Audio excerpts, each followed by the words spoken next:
Ça fait plus de 2 ans que j'utilise NordVPN et du coup, il y a des bons avantages, des bonnes utilisations, enfin en tout cas pour pouvoir utiliser NordVPN. Et il y a évidemment des contres, il y a des personnes en fait c'est pas du tout adapté pour elles.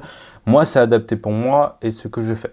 En gros NordVPN c'est quoi? Tu dois le savoir, ça te prend un VPN et ça te le met ailleurs. Comme ça tu as la sécurité et surtout tu peux te connecter un petit peu de n'importe où. Là moi, Internet, il pense que je suis tout simplement en Roumanie parce que j'ai mis, voilà, Roumanie avec n'importe quel truc P2P là et je peux me mettre en Algérie, enfin voilà, plein de trucs comme ça, sécurité. C'est hyper intéressant quand t'as pas envie que ton adresse soit diffusée sur Internet. Tout le monde peut trouver ton adresse hyper facilement grâce à ton IP. En fait, tu mets l'IP sur Internet et ça te chope l'adresse. C'est comme ça que moi, j'ai chopé des adresses des arnaqueurs, Le Bon Coin ou des trucs comme ça. Et en fait, je sais qu'en envoyant simplement un message il y a des extensions Chrome carrément qui te mettent ça dans tes mails et qui te permettent de savoir où est-ce que la personne a ouvert le mail, avec quelle IP et donc quelle adresse. Voilà, c'est hyper facile de savoir tout ça finalement et avec ça, ça te permet de te protéger. Autre chose, pour accéder aux sites de streaming. Par exemple, moi je regarde la série Beast Game en streaming. Ah d'ailleurs, il y a un nouveau épisode qui est sorti, je vais regarder ça juste après. En gros, là tu vois, je suis en Roumanie, donc j'ai accès au site. Par contre, dès que je me mets plus en Roumanie, donc en France, voilà, le site est absolument inaccessible. Donc ça sert vraiment à ce genre aussi d'utilisation là, d'avoir le catalogue Netflix aux States ou plein de trucs comme ça, finalement, des catalogues que tu n'avais pas accès directement, en plus de la protection des données. Il y a un truc qui est vraiment cool avec VPN parce que si par exemple tu te connectes, tu démarres ton PC et tu oublies de mettre ton VPN, en fait t'es visible en ligne. Alors que là en fait tu te connectes, par exemple en Roumanie, tu peux ce qu'on appelle configurer une connexion automatique. C'est-à-dire ton PC démarre, NordVPN démarre, ça te met directement sur la bonne IP et t'es protégé directement. T'as pas d'oubli en fait de connexion VPN ou des trucs comme ça. Donc ça c'est vraiment pas mal du tout.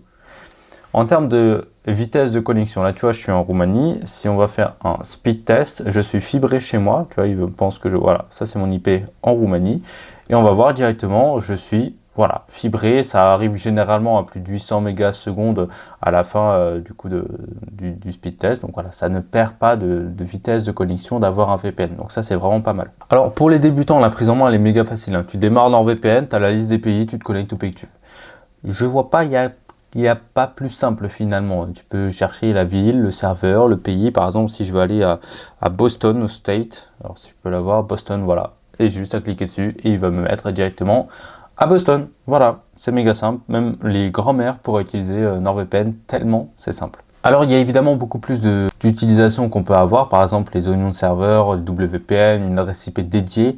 Il y a aussi même le truc Incogni, NordVPN, la surveillance du dark web pour voir toutes tes données qui ont été mise sur internet. Avec Incogni par exemple, tu peux tout virer tranquillement, tu n'as rien besoin de faire, tu dis juste voilà, nom, prénom, c'est moi, vous me virez tout ça de là. Et ça c'est vraiment pas mal du tout pour du coup avoir cette protection des données pour toi. Voilà pour cette vidéo, j'espère qu'elle t'a plu, n'hésite pas à t'abonner à la chaîne et si tu veux prendre un abonnement chez NordVPN mais que tu trouves que le prix il est un petit peu trop cher, et en passant par le lien dans la description, tu peux bénéficier d'offres jusqu'à moins 90%. Après ça dépend un petit peu des moments, des périodes, si tu es au Black Friday ça va être incroyable. Mais voilà, dans le lien dans la description, tu as plein d'offres et de promotions sur NordVPN et tous les abonnements qui incluent, notamment sur 2-3 ans carrément. Moi je le paye je crois 1 € par mois sur mon abonnement de 3 ans, c'est absolument incroyable. Donc voilà, dans la description et de gros bisous.